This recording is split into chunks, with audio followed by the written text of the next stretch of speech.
दादा प्रणाम सभी को, बहुत बहुत साधुवाद, बहुत बहुत धन्यवाद आने के लिए, सत्संग में रुचि रखने के लिए। देखो, सत्संग में रुचि आ गई तो भगवान के प्रति आकर्षण हो गया, एक तरह से मन में परमात्मा का रंग बैठने लगा। ये अच्छी बात हो जाती है ना। और फिर आगे की दिशा निर्देश, आगे की संकल्प शक्ति, आगे की सब अंदर से प्रेरणा मिलती रहती है। भगवान बैठ के प्रेरणा देते हैं, गुरु बैठ के प्रेरणा देते हैं। नवधा भक्ति पर सत्संग चल रहा है। पहले गायत्री महामंत्र करेंगे, गुरु मंत्र करेंगे, परमात्मा चेतना को नमन करेंगे। उसके बाद आज के सत्संग को प्रारंभ करें। आप सभी से विनम्र प्रार्थना, हमेशा की तरह गायत्री महामंत्र के लिए ध्यान मुद्रा में आ जाएं। दोनों हाथ गोद में रखते हुए, नेत्र कोमलता से बंद करते हुए आराम से बैठें। मन की गहराई तक मंत्र की शक्ति उतरे, ऐसा भाव रखने का प्रयास कीजिएगा। और गायत्री महामंत्र की शक्ति से, गुरु मंत्र की शक्ति से भीतर में प्रकाश ही प्रकाश जागृत हो जाए। गायत्री का अधिष्ठाता भी सूर्य है, और गुरु शब्द का अर्थ भी यही है कि जो अंधकार का नाश करे, प्रकाश को लेकर आए। उस भाव से हम लोग आज जो है गायत्री महामंत्र करते हुए माँ का कात्यायनी स्वरूप का ध्यान। कात्यायनी एक one of the most violent forms कह सकते हैं। माता पार्वती की विध्वंसात्मक एक बुराई का नाश करने में, उसका ध्वंस करने में एक बहुत ही रुद्र रूप कहा जा सकता है। चतुर्भुजी हैं, उसमें तलवार लिए बैठी हैं, और कात्यायन ऋषि की बेटी होने के नाते सिंह वाहिनी है, इसलिए नाम कात्यायनी पड़ा। कात्यायन ऋषि के कुल में जन्म लेने के नाते कात्यायनी कहलाई। महामंत्र को आत्मसात करने का प्रयास करें। भावना करें, हिमालय के कंदराओं से गायत्री महामंत्र की दिव्य शक्ति आपके हृदय गुहा में, अंतर गुहा में प्रवेश कर रही। ओम भूर्भुवः स्वः तत्सवितुर्वरेण्यं भर्गो देवस्य धीमहि धियो यो नः प्रचोदयात्। ओम गुरुर्ब्रह्मा गुरुर्विष्णु गुरुरेव महेश्वरः गुरु साक्षात् परब्रह्म तस्मै श्री गुरुवे नमः। अखंड मंडलाकारं व्याप्तं येन चराचरं तत्पदं दर्शितं येन तस्मै श्री गुरुवे नमः। मातृवत् लालयित्री च पितृवत् मार्गदर्शिका नमोस्तु गुरुसत्ताय। श्रद्धा प्रज्ञायुता च या, श्रद्धा प्रज्ञायुता च या। ओम आयातु वरदे देवी त्रयक्षरे ब्रह्मवादिनी गायत्री छन्दसां मातः ब्रह्मयोने नमोस्तुते। ब्रह्मानन्दं परमसुखदं केवलं ज्ञानमूर्तिं द्वन्द्वातीतं गगनसदृशं तत्त्वमस्यादिलक्ष्यम् एकं नित्यं विमलमचलं सर्वधी साक्षिभूतं भावातीतं त्रिगुणरहितं सद्गुरुं तं नमामि। अखण्डानन्दबोधाय शिष्यसन्तापहारिणे सच्चिदानन्दरूपाय तस्मै श्रीगुरुवे नमः। तस्मै श्रीगुरुवे नमः।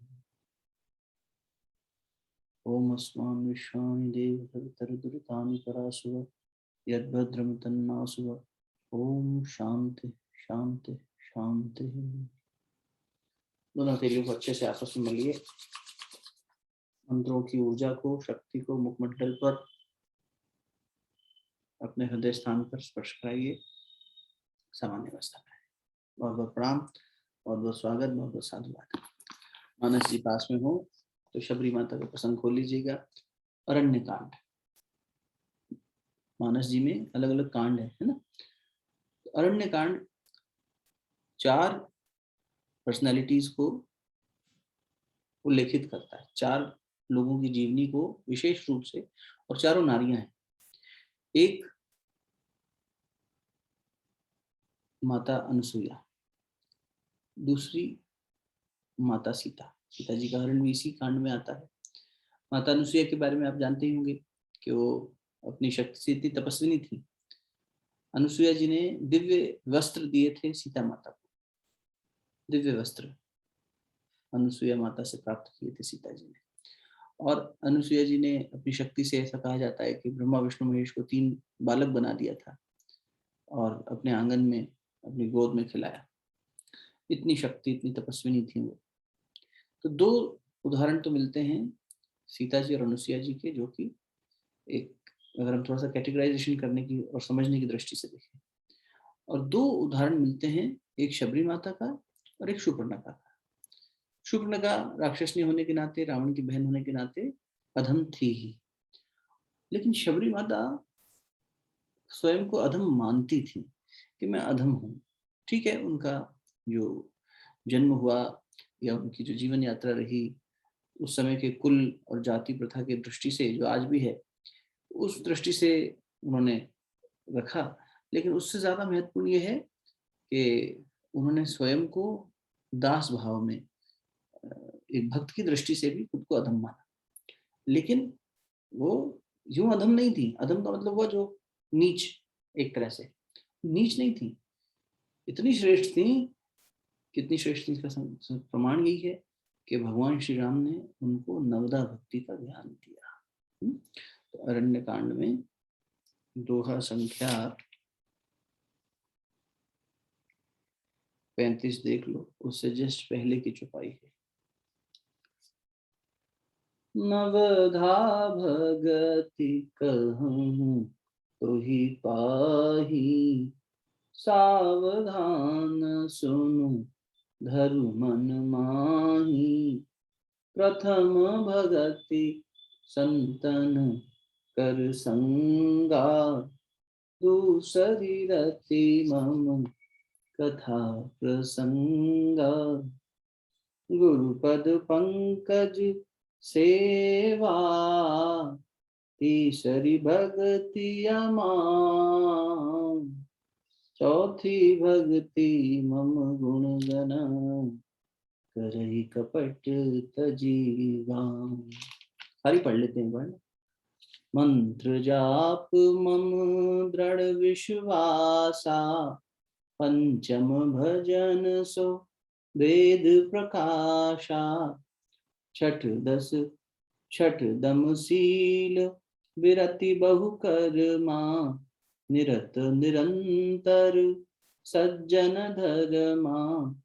सातव सम मोहि मय जग देखा, मोते संत अधिक करि लेखा। आठम जथा लाभ संतोषा, सपने नहीं देखई पर दोषा। नवम सरल सब सन छल हीना, मम भरोस ही हर्ष न दीना। नवधा भगति कहूँ तो ही पाही, सावधान सुन धरु मन माही। भगवान श्री राम शबरी जी को बता रहे हैं कि सावधान होकर सुनना शबरी माता, मैं तुम्हें भक्ति के 9 विस्तार बता रहा हूँ, 9 पद बता रहा हूँ। देखो, संसार में हर चीज कारण से है। कहने का क्या मतलब हुआ ये बात, कि हर चीज के पीछे कोई ना कोई कारण है, कॉज है। हर इफेक्ट का एक कॉज एंड इफेक्ट थ्योरी। पर परमात्मा अकारण है, परमात्मा के होने का कोई कारण नहीं है। अब क्यों मान ले आपकी बात, प्रमाण ले लीजिए, सोच कर देखिए, लॉजिकल माइंड लगा कर देखिए। जब भी किसी चीज का कारण होगा, तो जब वो कारण समाप्त हो गया तो वो चीज समाप्त हो जाएगी ना। भाई किसी कारण से हमने बाजार गए सामान खरीदने, तो कोई कारण था, सामान चाहिए था हमें। जब हमने सामान खरीद लिया तो हम बाजार में थोड़ी रहेंगे, कारण समाप्त तो कार्य समाप्त।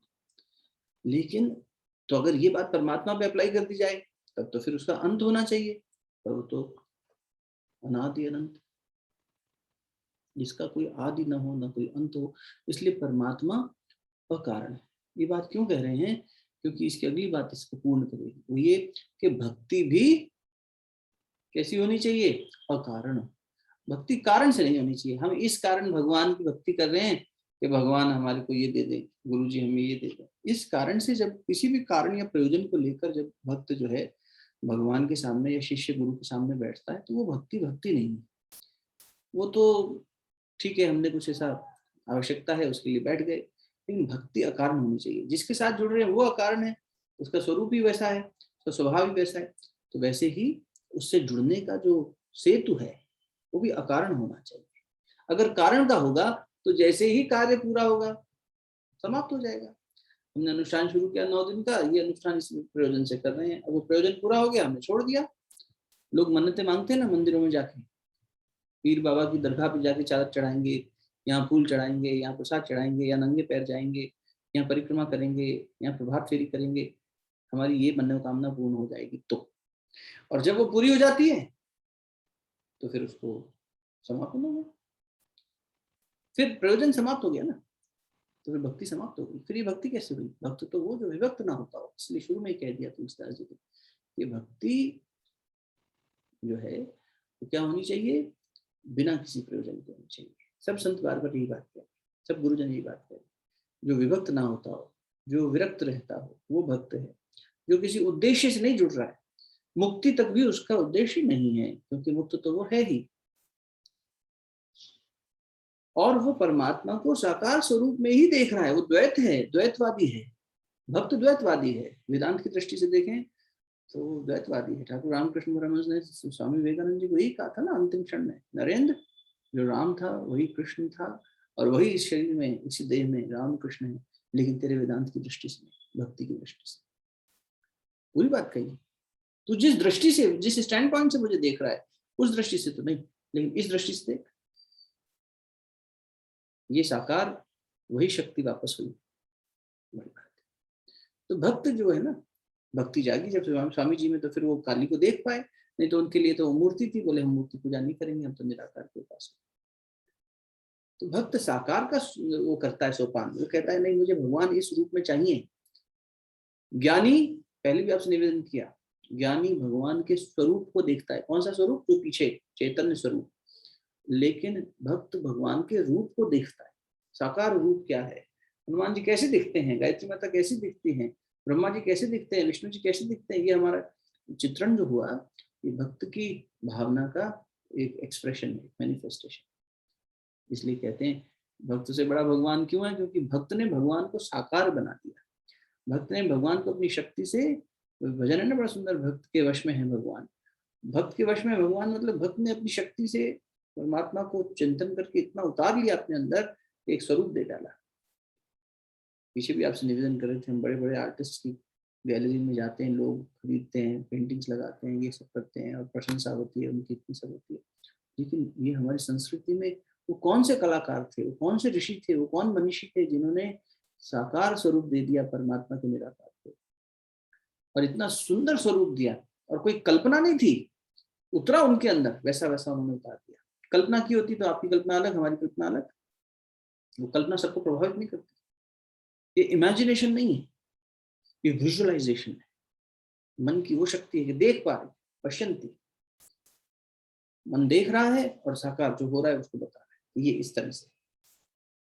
और फिर उससे जुड़ने के लिए मंत्र की शक्ति दे रहा है, संकीर्तन की शक्ति दे रहा है, उनके ऊपर जो है स्तुति लिखी जा रही है, चालीसाएं लिखी जा रही हैं, आरतियां लिखी जा रही हैं। ये सारा क्रम बनाया। पूजन पद्धति कोई ऐसी थोड़ी बना दी गई, किसी की कवि के मन में कल्पना आई, उसने एक आरती लिख दी और अब गा रहे हैं। एक बार हमने किसी इसमें आर्टिकल में देखा कि बड़ा ये था कि हैप्पी बर्थडे टू यू जो जिंगल है, ये इतना ज्यादा, सबसे ज्यादा फेमस जिंगल्स में सबसे ज्यादा प्ले किया जाने वाला, इसकी वैल्यू और ये सब असेसमेंट करके उसका कुछ आर्टिकल था। तो हमने, अब ये जैसे आ जाता है ना आजकल, million copy sold, best seller किताबों के ऊपर, तो गुरुदेव की पुस्तक है छोटी सी, हारी ना हिम्मत। हमारे भाई साहब ने, राजेश टेकरीवाल जी, पुणे में, एक एग्जाम्पल दे रहा हूँ, पूरे समुद्र में एक बूंद जैसा एग्जाम्पल, और हर साल 2-3 लाख कॉपीज तो उसकी वही छपवा लेते हैं हर साल, और बांटते फिरते हैं सबको। स्कूल्स में जा जाके बच्चों को हारिए ना हिम्मत, छोटी सी पुस्तक है, पॉकेट बुक कहते थे गुरुजी उसको, पॉकेट में रख सके। 31 उसमें जो है ऐसे छोटे छोटे एंकरेजिंग स्टेटमेंट्स लिखे हुए हैं जो किसी व्यक्ति को निराशा में भी हिम्मत दे, हारिए ना हिम्मत, लूज नॉट योर हार्ट। तो ये हमारे यहाँ की जो ओम जय जगदीश हरे आरती देखो, ऐसी कितनी आरतियां हैं, और ये तो इतनी कॉमन गाई जाने वाली है। उत्तर भारत में देख लोगे तो इतने लोग इसका रोज गायन करते होंगे, तो कितनी बार इसका पाठन हो गया, गायन हो गया, चिंतन हो गया, लेखन हो गया, पब्लिशिंग हो गया। तो क्या हिसाब रखें, क्या हिसाब रखें बताइए। पानी अगर किसी नल से आप जो है एक बकेट में भर लें या किसी कुछ खूब सारे बर्तनों में भर लें तो नाप भी लेंगे कि हमने इतना 100 गैलन पानी, 1000 गैलन पानी इकट्ठा कर लिया। लेकिन बरसात बरस जाए, जब क्लाउड बर्स्ट जैसा ही हो जाए, तो फिर क्या करेंगे आप, क्या हिसाब लगाएंगे कि कितना पानी बरसा, बाढ़ आ रही है पानी की। परमात्मा की कृपा की बाढ़ बरस रही है, और उसमें इन ऋषियों ने अपने गहराई में जाकर, अस्तित्व की अनुभूति की गहराई में जाकर प्रकट कर दिया भगवान को। ये भक्ति की शक्ति। अरे ज्ञानी को तो समझ में आ जाएगा, चलो भगवान तक पहुंच गया, लेकिन भक्त कहता है भगवान हम तो यहीं बैठे हैं, आपके स्वरूप को, आपके इस बाहरी रूप को चिंतन मनन करके इसी को रोज प्रणाम कर रहे हैं, आप आ जाओ हमारे सामने। उतार लेता है नीचे।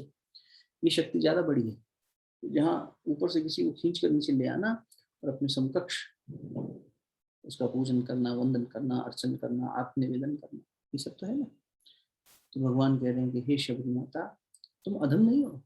इसमें उन्होंने यही कहा, देखो इससे जस्ट पहले के जहाँ उन्होंने शुरू किया नवदा भक्ति कहूँ तो ही पाही, उससे पहले कंदमूल खिलाने के बाद में शबरी माता ने क्या कहा, 34 नंबर दोहे के बाद में, फिर वे हाथ जोड़कर आगे खड़ी हो गई, पानी जोरी आगे भय ठाड़ी, आगे आकर खड़ी हो गई हाथ जोड़कर, प्रभु ही बिलो की प्रीति अति बाड़ी, कई विधि स्तुति करो तुम्हारी, अधम जाति में जड़मति भारी।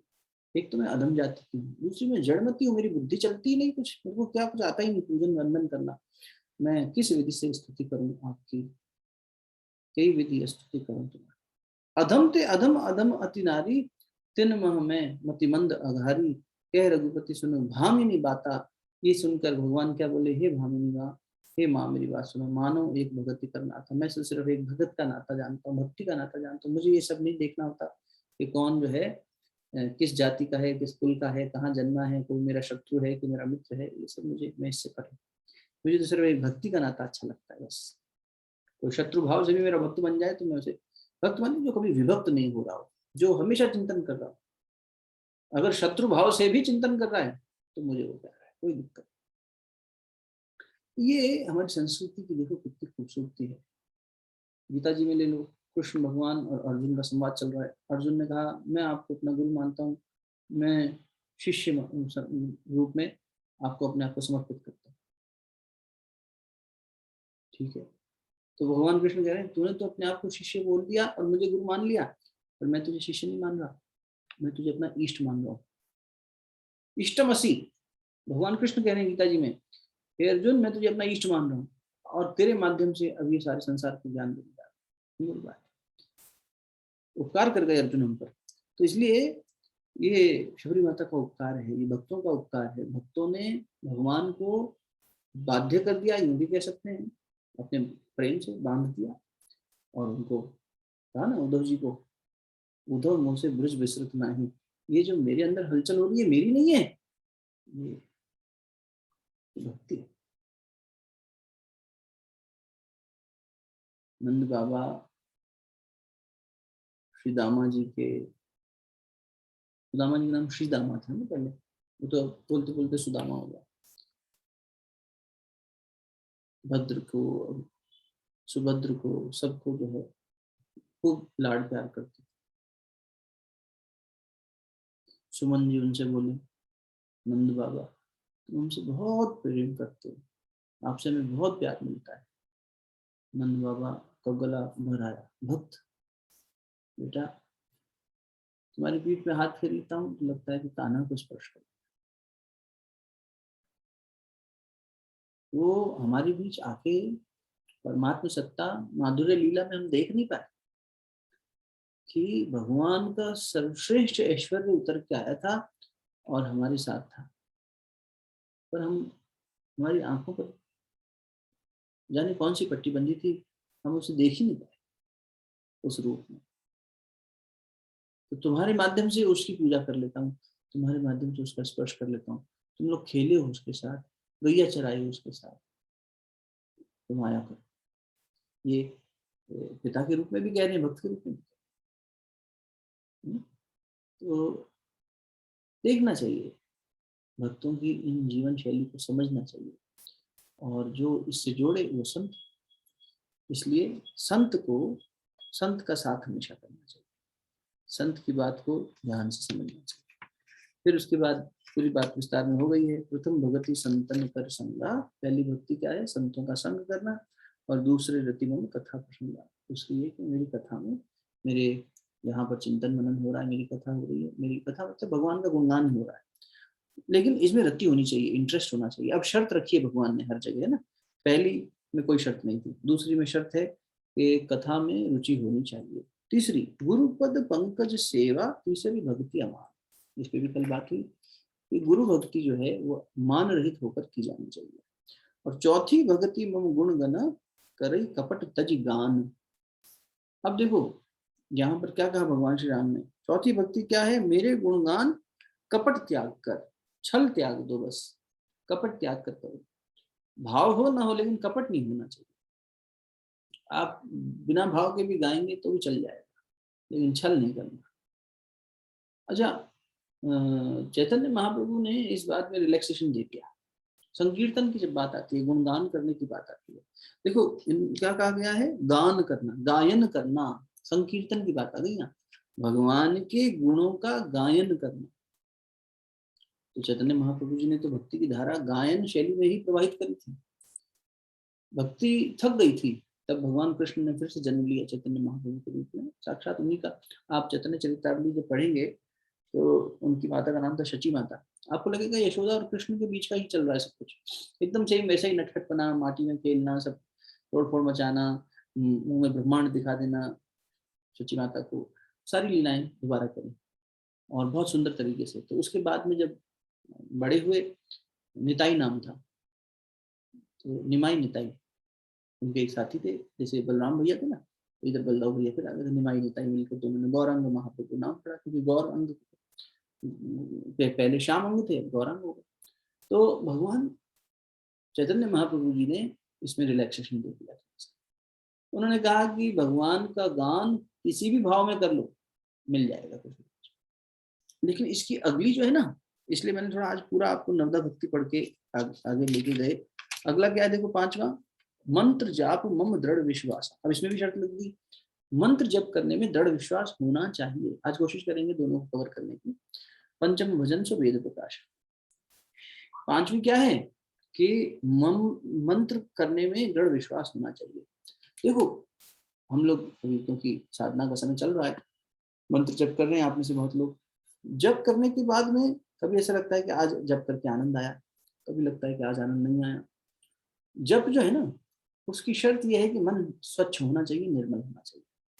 अगर मन स्वच्छ नहीं है तो मंत्र जप फलित नहीं होगा। कर हम लेंगे लेकिन हमें उसका फल नहीं प्राप्त होगा, उतने जितना मिलना चाहिए उतना नहीं मिलेगा, कुछ कमी रह जाएगी उसमें, बड़ी कमी रह जाएगी। इसलिए मन शुद्धि के बाद ही मंत्र जप की बात कही गई है, पूरे दृढ़ विश्वास के साथ।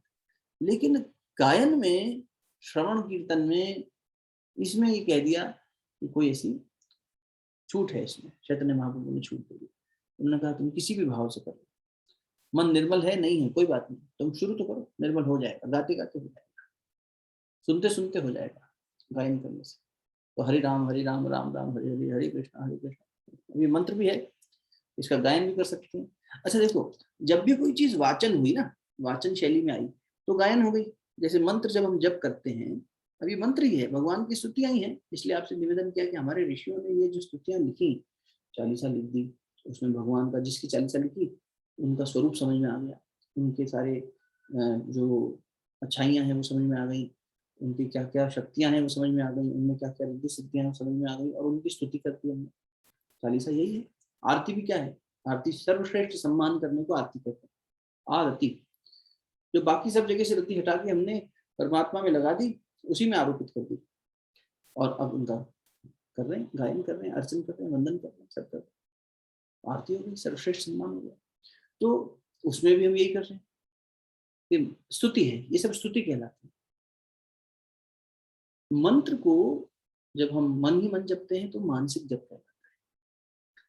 मंत्र को जब हम ऐसा जपें कि सिर्फ हमें ही समझ में आए और बगल में 2 फीट दूर कोई बैठा उसको ना समझ में आए, उसे उपांशु जप कहते हैं।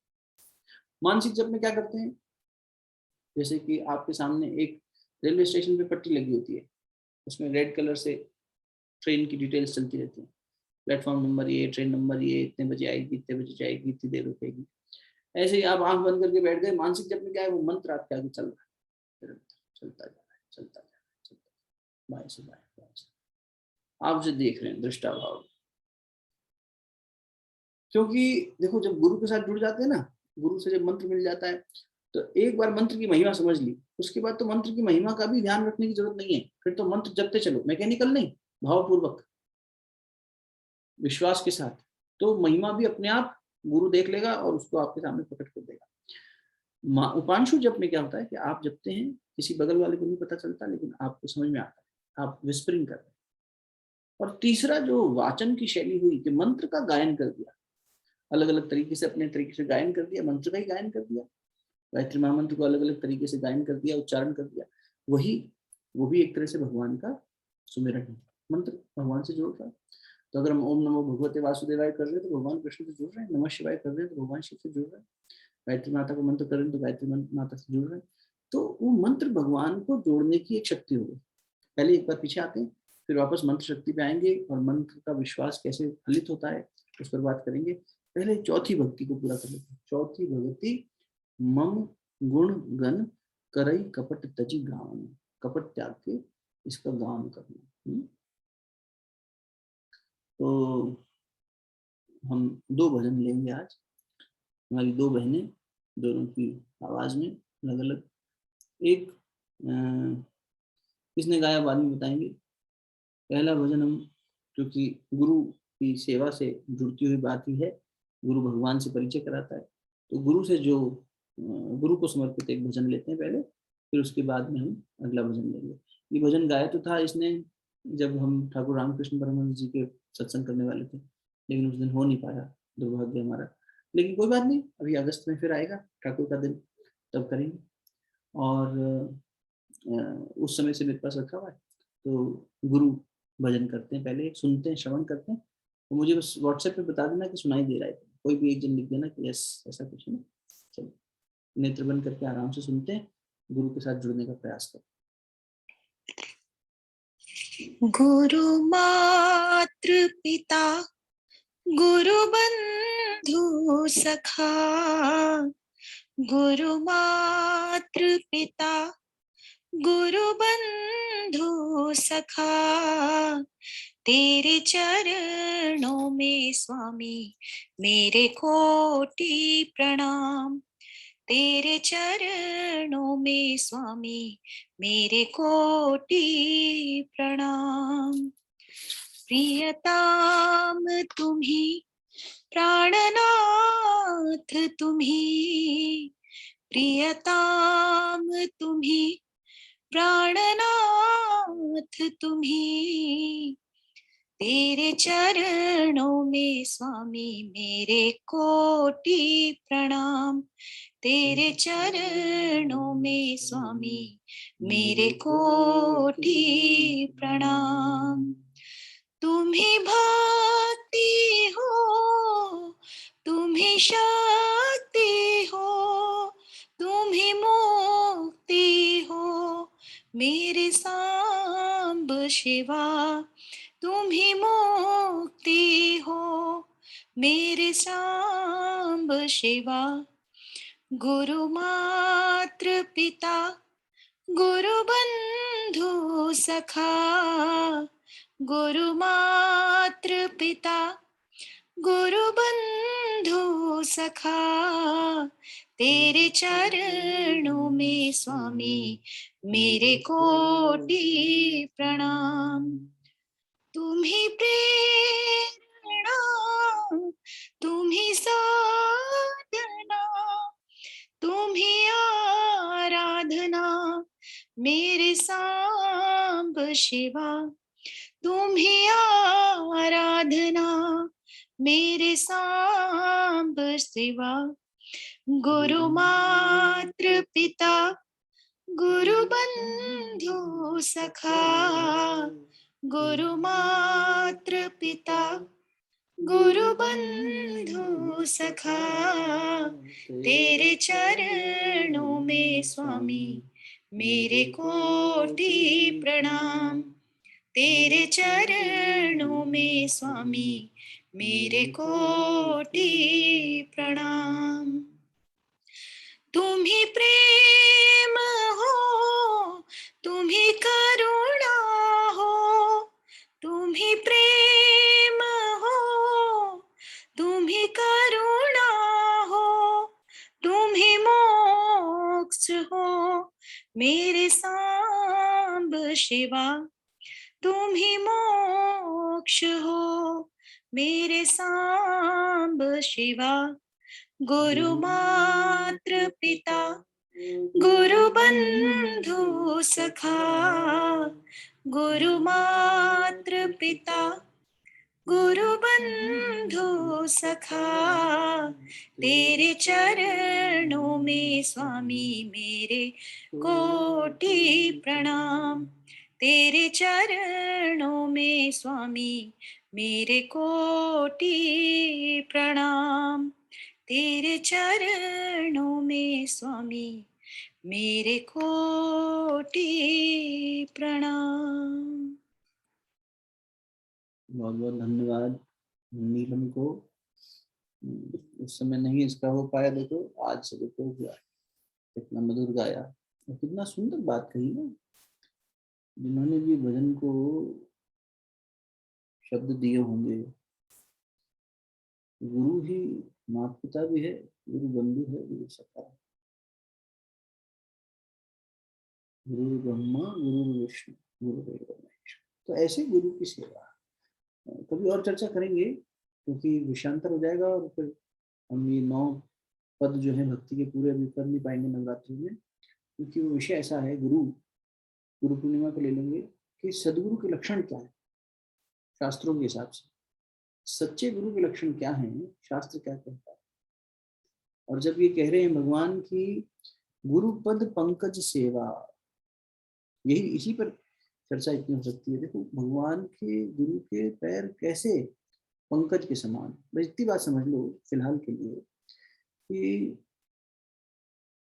कमल का फूल, कभी कमल का फूल देखिएगा, कहीं खिलता हो आपके आसपास शहर में किसी तालाब में, वहां जाइएगा। देखो कमल को अगर आप किसी साफ पानी में लगा भी दोगे तो नहीं खिलेगा। कमल खिलेगा तो कीचड़ में ही खिलेगा। ये कमल की अच्छाई भी है और कंडीशन भी है कि वो कीचड़ में खिलता है, लेकिन कीचड़ से प्रभावित नहीं होता है। ऐसा भी नहीं है कि सारा पानी सोख के रस को, उसको तालाब को सुखा दे, सारा रस सोख ले, नहीं ऐसा नहीं है। नुकसान भी नहीं करता, उपराम रहता है उससे। ऐसा गुरु देखो, समर्थ गुरु जो होता है ना, सदगुरु जो होता है, समर्थ गुरु वास्तव में जो सदगुरु होता है, वो उसके पैरों की बात हो रही है। उसके पैर पंकज समान है, कमल समान। गुरुपद पंकज सेवा। बाकियों के गुरु पद हो सकते हैं, बाकी कोई गुरु हो, अलग अलग श्रेणी होती है ना गुरु में भी, लेकिन समर्थ गुरु है अगर, सच्चा सदगुरु है अगर, तो वो तो फिर कमल के फूल जैसे पैर। क्या है कमल के फूल की खासियत? आप देखो तालाब में खिल रहा, तालाब से उपरा। जो सांसारिक फूल है वो तो बंद हो जाएगा शाम को, तो दिन में खिलेगा, शाम को बंद हो जाएगा, तो कारण से है, हेतु से। लेकिन ये गुरु अहेतु, तो इसलिए ये हमेशा खिला रहता है। और ऐसे गुरु के पैरों की सेवा करना। तो शास्त्र कहते हैं कि सदगुरु जो है वो उदासीन होता है। एक लक्षण देखें तो उदासीन मतलब वो जहां है ना तो वो किसी से राग करेगा ना द्वेष करेगा। वो अपने ऐसा नहीं कि ये शिष्य मेरी ज्यादा अच्छाई करता है या मेरा अच्छा काम करता है तो इससे राग है, ये बुरा काम कर रहा है तो इससे द्वेष है, तो सबको सुधारेगा, सबका होता है वो। जैसे मान लो अभी इलेक्शन हुए तो कोई विधायक बने तो उसको 80% लोग वोट दें, 20% लोग वोट ना दें, तो ऐसा थोड़ी है 20% को अपना अलग विधायक चुनना पड़ेगा। यही विधायक उनकी भी सेवा करेगा, उनका भी ध्यान रखेगा। भले उन्होंने उनको इससे इंटरेस्ट नहीं, वो इसके विपरीत सोचते हैं, और इसको उनको भी ठीक करना है, उनको भी ऊंचा लेके आना है, उनके लिए भी हितकारी योजनाएं लेके आनी है। ऐसे ही गुरु जो है वो चाहे, और वो अपनी मंडली बनाता ही नहीं, गुरु कभी शिष्य मंडली नहीं बनाता। शिष्य बनने लग जाए वो अलग बात है, गुरु कभी इस उद्देश्य, सदगुरु जो होता है, समर्थ गुरु, वो अपना शिष्य मंडली नहीं बनाता। कोई मंडल नहीं, कोई मंडली नहीं, कुछ नहीं। तो ऐसे गुरु के पैरों की सेवा करना, वो कमल के समान। और चौथी भगति में गुणगण करई कपट तजी गान, कपट त्याग कर भगवान का संकीर्तन कर। हरे राम राम राम राम हरे हरे, हरे कृष्णा कृष्णा कृष्णा हरे हरे, हरे राम संभव होगा तो गाइएगा साथ साथ। राम राम हरे हरे, हरे कृष्णा कृष्णा कृष्णा हरे हरे, हरे राम राम राम हरे हरे, ओ हरे कृष्णा कृष्णा कृष्णा हरे हरे, हरे राम राम राम हरे हरे, हरे कृष्णा कृष्णा कृष्णा हरे हरे,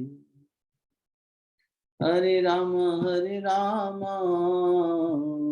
राम राम हरे हरे, हरे कृष्णा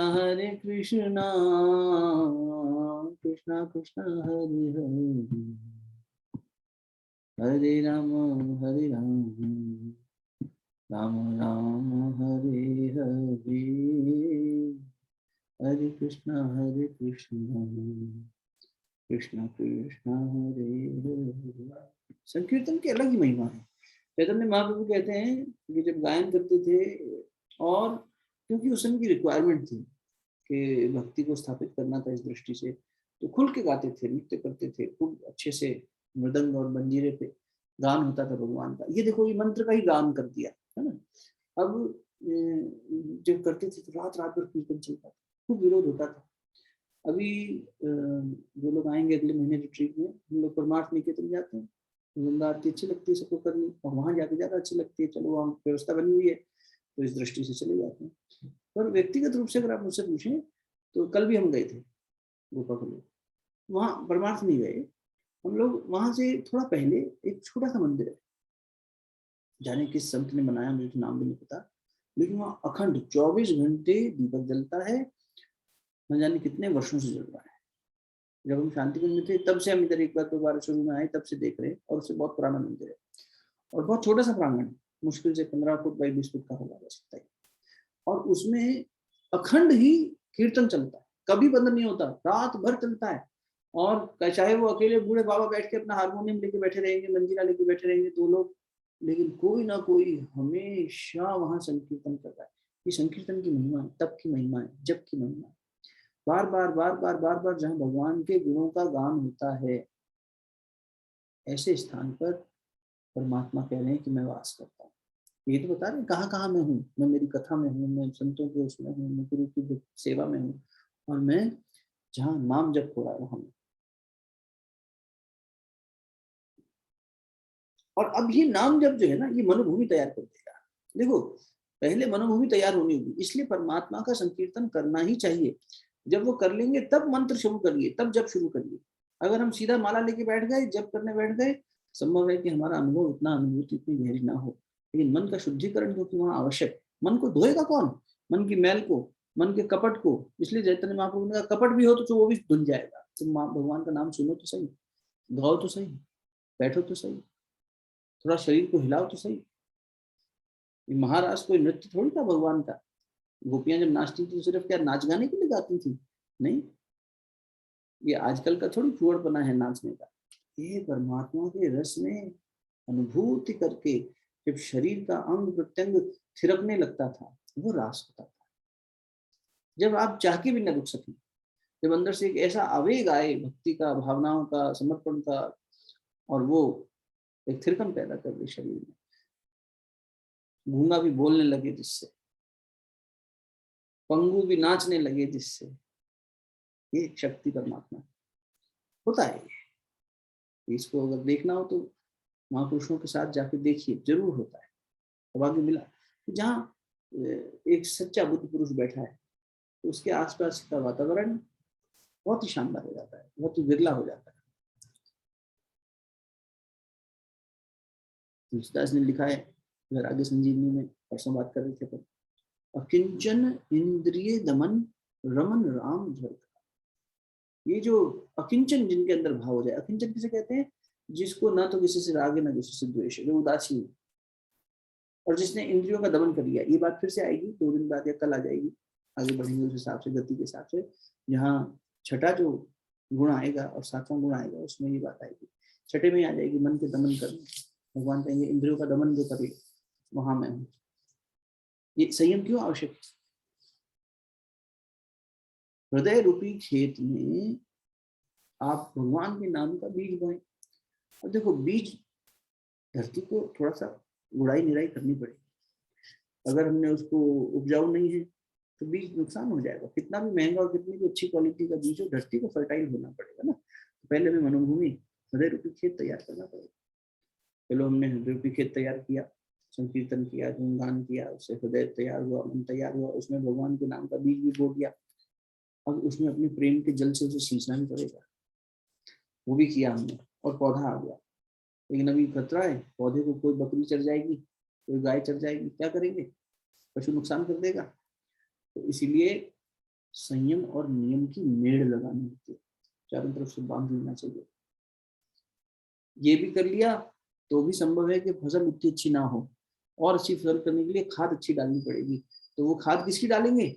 ये विश्वास। मंत्र जप मम दृढ़ विश्वास, मुझमें दृढ़ विश्वास करके जो मंत्र करता है, हे शबरी माता नमः। जब दृढ़ विश्वास कर लिए साधक, कहते हैं संत पुरुष कहते हैं, अपने इष्ट की मूर्ति या फोटो जो भी आपके पास हो, गुरु का दिया हुआ मंत्र और अपनी माला, ये तीनों किसी से नहीं बांटनी चाहिए। माला भी किसी को नहीं देनी चाहिए अपनी व्यक्तिगत, शक्ति आ गई ना उसमें, अगर सही भाव से किया है तो, विश्वास के साथ किया तो। वरना तो कबीरदास जी ने अविश्वास से की हुई माला का तो खंडन नहीं कर दिया। माला कहे काट की तू क्या फेरे मोए, तमाचा मार दिया उन्होंने। तो जो मन को साध के शुद्ध करके जप नहीं कर रहे, जिनमें विश्वास की बात ही नहीं है, उनको तो उन्होंने परे ही कर दिया। मंत्र की शर्त यही है साहब, इसलिए मंत्र से पहले संकीर्तन कर लो। संकीर्तन में, स्वाध्याय में, जैसे कल भी कह रहे थे, कहीं ना कहीं से तो पहुंच ही जाएगा। लेकिन मंत्र जब करने लगेंगे, साधना फलित तभी होगी जब मन की शुद्धि हो जाएगी। पवित्रता पहली शर्त है, गुरुदेव ने कहा अध्यात्म की पहली शर्त पवित्रता है। तो जब हम मंत्र जप करने लगेंगे, मन को धुलाई पहले कर लेनी होगी उससे पहले, इसलिए। और फिर उसके बाद जब मंत्र माला में उतरने लगता है, उस मूर्ति में जिसके साथ आप बैठे हो, अपने इष्ट की मूर्ति के साथ, उससे उतरने लगता है। देखो, विशेष स्थितियों में खंडन हो गया मूर्ति का, फोटो फट गई, कुछ हो गया ऐसा, तो गुरु है तो गुरु से बदलवा ली, और नहीं तो गुरु को साक्षी मान के उसको बदल दिया। लेकिन अदरवाइज नहीं बदलना चाहिए, मंत्र भी नहीं बदल देना चाहिए। फिर कभी किसी ने कह दिया ये मंत्र कर लो, इससे सिद्धि मिल जाएगी, तो ये कर लिया, कभी छोड़ के वो कर लिया। एक गृहस्थ था, उसके पास एक बाबा जी आए। बाबा जी ने कहा कि मंत्र करते हो? नहीं। अरे मंत्र क्या करो? क्या करें? सोहम सोहम किया करो। सोहम सोहम करने लगा। 6 महीने बीत गए, दूसरा संत आया, एक और बाबा आए। बाबा ने कहा अरे भाई क्या करते हो? मंत्र मंत्र करते हो? हाँ करते हैं। क्या करते हो? सोहम सोहम। अरे सोहम सोहम से क्या होगा? इसके आगे दा लगा दो, दासोहम दासोहम दासोहम दासोहम। 6 महीने बाद वो पहले वाले बाबा, मूल बाबा जो थे, वो फिर आए।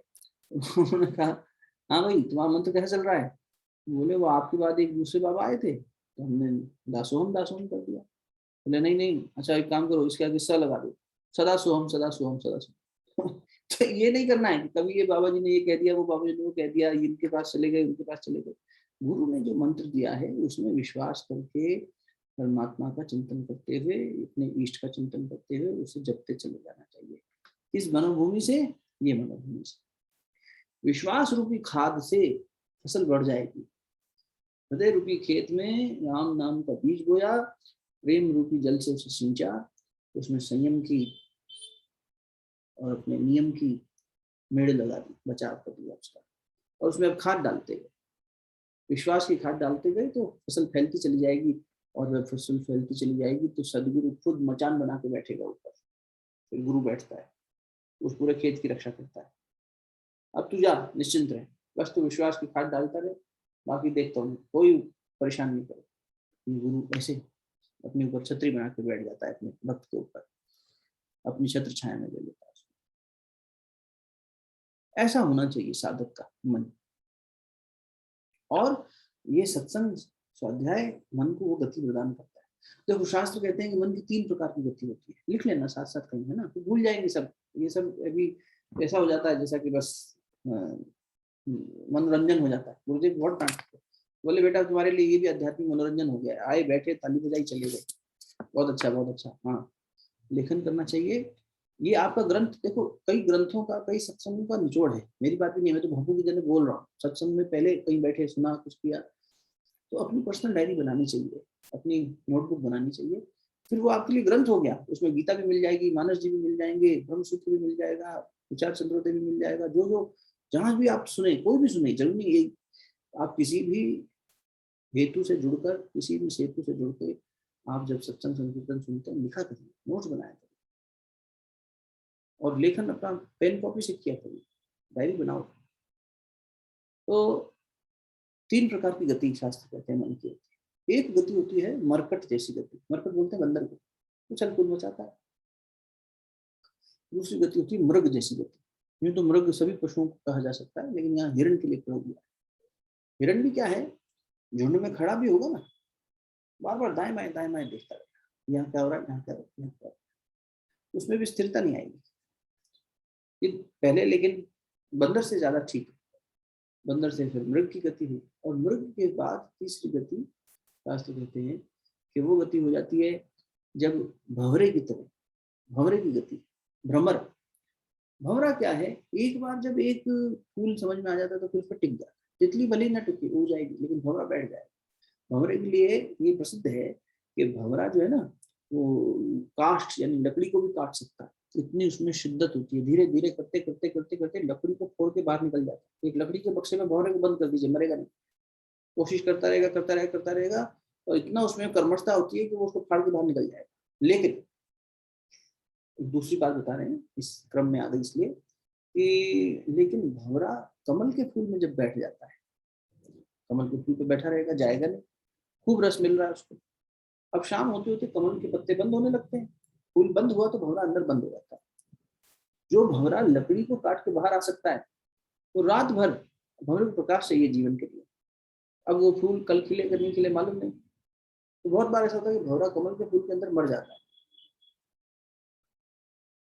भाई भंवरा जो लकड़ी फोड़ सकता था, वो कमल की पत्तियों को नहीं बाहर निकल सकता था, फोड़ के निकल सकता था, लेकिन उसने नहीं किया। ये उपमा दी जाती है वेदांत में, इस उदाहरण को दिया जाता है ये समझाने के लिए कि जीव भी माया के चक्कर में ऐसे ही बंध गया है। क्षमता इतनी ज्यादा है, उत्तिष्ठ जागृत, उठो जागो, अपने अंदर की वास्तविकता को पहचानो। तुम शेर के बच्चे हो, शेर की तरह दहाड़ मारो, स्वामी जी कहा करते हो, क्या भेड़ की तरह मैं कर रहे हो? अपने आप को, अपनी वास्तविकता को, अपने स्वरूप को पहचानो। तो तुम कौन हो? शिवोहम शिवोहम जानो। अध्यात्म रामायण करके एक ग्रंथ है, जिसमें सीता जी ने जब राम जी के स्वरूप की व्याख्या हनुमान जी को करी, तो राम जी वही थे, हनुमान जी को कहा, तो राम जी ने कहा, हाँ हनुमान क्या समझ में आया बताओ, समझ गए? हाँ, क्या समझे? बोले देह दृष्टियात दासो, देह की दृष्टि से मैं आपका दास हूँ। जीव दृष्टियात तो दंशिका, मैं आपका अंशु हूँ। और आत्मदृष्टा दृष्टवा, आत्मदृष्टवा, अपनी दृष्टि से देखें, आत्मा की दृष्टि से, चैतन्यता की दृष्टि से देखें, अपने वास्तविक स्वरूप की दृष्टि से देखें, तो त्वमेव अनुमति में निश्चितता मति है, आप और मैं एक ही हैं, ऐसा मेरी निश्चित मति है। कुछ फर्क ही नहीं है हम दोनों में, अद्वैत हैं। आप और मैं में क्या अंतर है? सब वही है। तो अपने वास्तविक स्वरूप को पहचानो, तुम परमात्मा हो और तुम में सारी वो संभावनाएं हैं बीज रूप में, प्रकट कर दो, हो गए संत पुरुष महापुरुष। संभव है, असंभव नहीं है। हमारे गुरुजनों ने इसी को हमारे लिए साधना पद्धति उतार के बता दिया। तो उस भंवरे के लिए संभव है, लेकिन वो बंद गया है। एक जैसे गीता जी में अध्ययन चल रहा था अभी, कि जीव जो है ये पंच महाभूतों के चक्कर में और ये सतोगुण तमोगुण रजोगुण के अंदर अधीन हो गया है। उनकी शक्ति नहीं है कि इसको अधीन कर लें, लेकिन ये अपने वास्तविक स्वरूप को भूल बैठा है और अपनी अविद्या के कारण भटक गया है। तो ये अविद्या को दूर करना, विद्या को लाना। विद्या क्या है? सविद्या या विमुक्त। शास्त्र कहते हैं विद्या क्या है? जो विमुक्त कर दे, जो मुक्त कर दे, वो विद्या है। गुरुदेव ने बड़ा ग्रंथ लिखा है, शिक्षा और विद्या। उनका बेटा स्कूल में जो पढ़ाया जा रहा है जीवन को आगे बढ़ाने के लिए, जीविकोपार्जन एक पक्ष है, उसके लिए शिक्षा की आवश्यकता है, ठीक है, होनी चाहिए। लेकिन जीवन मूल्यों को स्थापित करने के लिए विद्या भी होनी चाहिए। पढ़े लिखे बच्चों के माँ बाप दुखी हैं कि माँ बाप को पूछ नहीं रहे हैं, अपने जीवन को अपने हिसाब से जी रहे हैं, या कहीं तो कोई सलाह मशवरा करें, साथ बैठे, वो आत्मीयता बने। जीवन विद्या भी तो आनी चाहिए। खुद भी नहीं कर पा रहे और वो बच्चे भी नहीं कर पा रहे, हम लोग सब फंसे हैं। हम लोगों ने अपने आप को दास बना दिया है माया का, जबकि दास बनाना चाह परमात्मा का। देह दृष्टया तू दास हो हम, मैं दास हूं आपका देह की दृष्टि से, परमात्मा के दास बनू ना। हम अपनी कामनाओं के, मन की तृष्णाओं के, इसके दास बन जाते हैं। इसलिए भगवान अगले में कल जब बात करेंगे आगे तो कहेंगे, देखो छठ दम सील विरक्ति बहु कर्मा। छठी क्या है? ये रति, इंद्रियों को हटाओ वहां से। छठ दम सील, दमन करना। दमन क्या करना, क्या होता है, दमन किसे कहते हैं, शीलता किसे कहते हैं, इस पर कल चर्चा करेंगे। लेकिन समझना चाहिए हमें सत्संग के महत्व को, कि इससे मन की गति बन जाती है और मंत्र में विश्वास लाने के लिए प्रभु नाम का कीर्तन आवश्यक है ना। देखो बार बार इस संसार में आने जाने के इस बंधन को, इस बाध्यता को ही तो दूर करने के लिए ये सब किया जा रहा है। बार बार यही तो किया जा रहा है कि ये संस्कृति मूल अविद्या नाशा, मूल से अविद्या समाप्त हो जाए। शंकराचार्य जी ने भी भक्ति, वैसे तो ज्ञान का साक्षात स्वरूप थे, पर उन्होंने भी भक्ति की बात करी है। इतना सुंदर उन्होंने पद लिखा है, वो गा के फिर एक गीत और सुनेंगे रिकॉर्डेड वंदना का, उसमें भेजा। अब आज ही वो कर ही रही थी राम अष्टकम, और देखो आज मैंने संदेश भेजा तो बोले भैया आज ही मैंने राम अष्टकम गाया है, भेज रही। तो सुनेंगे राम अष्टकम, सुनेंगे फिर शांति पाठ। शंकराचार्य जी ने लिखा, पुनरपि जननम पुनरपि मरणम पुनरपि जननी जठरे शयनम पुनरपि जननम पुनरपि मरणम पुनरपि जननी जठरे शयनम इह संसारे बहुदुस्तारे इह संसारे बहुदुस्तारे कृपया पारे पाहि मुरारे भज गोविंदम भज गोविंदम गोविंदम भज मूढ़मते। मूढ़ कह दिया उन्होंने कि कहाँ संसार में पागल हो चुका है, हे मूढ़मते भज गोविंदम भज गोविंदम भज गोविंदम भज मूढ़मते। ये है जीवन का, हमें भगवान का कीर्तन सुमिरन स्वाध्याय करते रहना चाहिए। इसी में जीवन का सार है, और अतिरिक्त इसके कुछ रखा नहीं है। इंसान कितना भी जीव कितना भी जो है वो कर ले, कहते ही हमें ये मिल जाए वो मिल जाए, कुछ हाथ रहता नहीं है। मूल में जो हाथ रहता है उसी को लेकर पकड़ के चले, है ना। चलो हम एक छोटा सा 3-3.5 मिनट का राम अष्टकम, कभी उस पर व्याख्या करेंगे, कभी और राम अष्टकम पे अध्ययन करेंगे। मुझे पता नहीं था राम अष्टकम है ऑनेस्टली, आज उसने बताया कि भैया ऐसे ऐसे रामाष्टकम का मैंने संकीर्तन किया, तो मैंने सुना पढ़ा, शाम को अच्छा मिल गया पढ़ने को। तो कभी उस पर और चिंतन मनन करके देखेंगे परमात्मा के माध्यम से, कभी सुनते हैं। ठीक, एक बार उस पर चैट पे लिख देना आवाज आप आदमी के लिए, फिर शुरू करते हैं। नेत्र बंद करके आराम से बैठिए।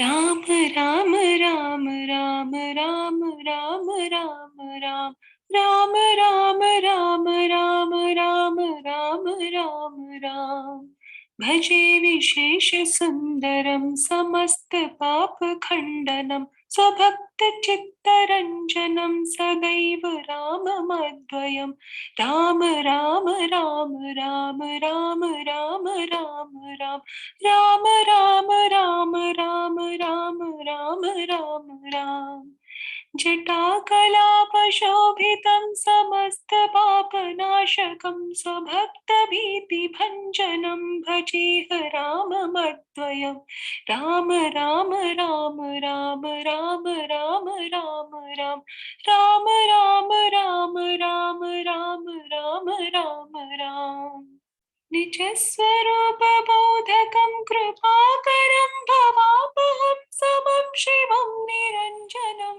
भजेह राममद्वयम् राम राम राम राम राम राम राम राम राम राम राम राम राम राम राम राम सह प्रपञ्चकल्पितं यनामरूपवास्तवं निराकृतिं निरामयं भजेह राममद्वयम् राम राम राम राम राम राम राम राम राम राम राम राम राम राम राम राम निष्प्रपञ्च निर्विकल्प निर्मलं निरामयं चिदेकरूपसन्ततं भजेह राममद्वयम् राम राम राम राम राम राम राम राम राम राम राम राम राम राम राम राम भवाधिपोतरूपकं यशेषदेहकल्पितं गुणाकरं कृपाकरं भजेह राममद्वयम् राम राम राम राम राम राम राम राम राम राम राम राम राम राम राम राम महावाक्यबोधकैर्विराजमान वाक्पदे परब्रह्मव्यापकं भजेह राममद्वयम् राम राम राम राम राम राम राम राम राम राम राम राम राम राम राम राम शिवप्रदं सुखप्रदं भवच्चिदं भ्रमापहं विराजमानदेशिकं भजेह राममद्वयम् राम राम राम राम राम राम राम राम राम राम राम राम राम राम राम राम रामाष्टकं पठति यः सुखदं सुपुण्यं व्यासेन भाषितमिदं शृणुते मनुष्या विद्यां श्रियं विपुलसौख्यमनन्तकीर्तिं सम्प्राप्य देहविलये लभते च मोक्षम् इति श्रीव्यासविरचितं रामाष्टकं सम्पूर्णम्।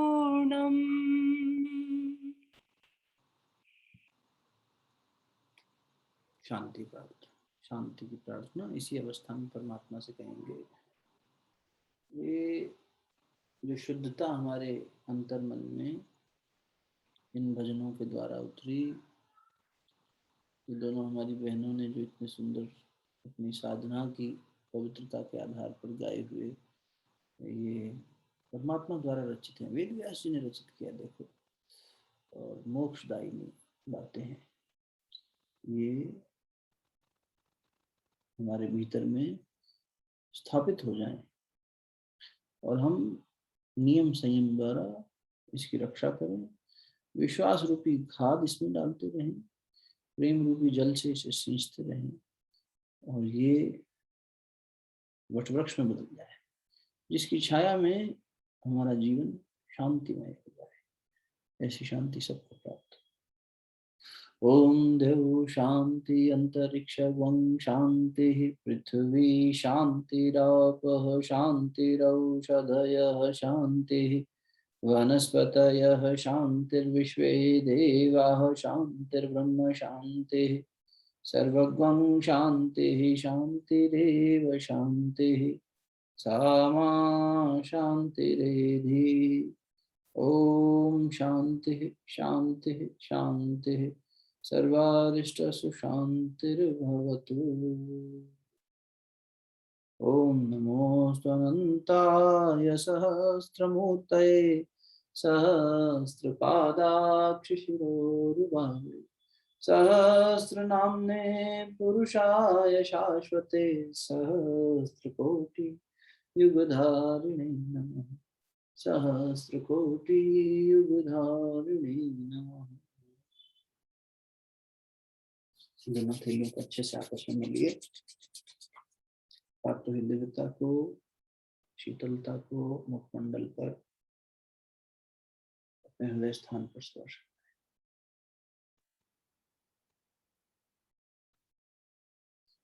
बहुत बहुत प्रणाम सभी को। राम राम। कल मिलेंगे।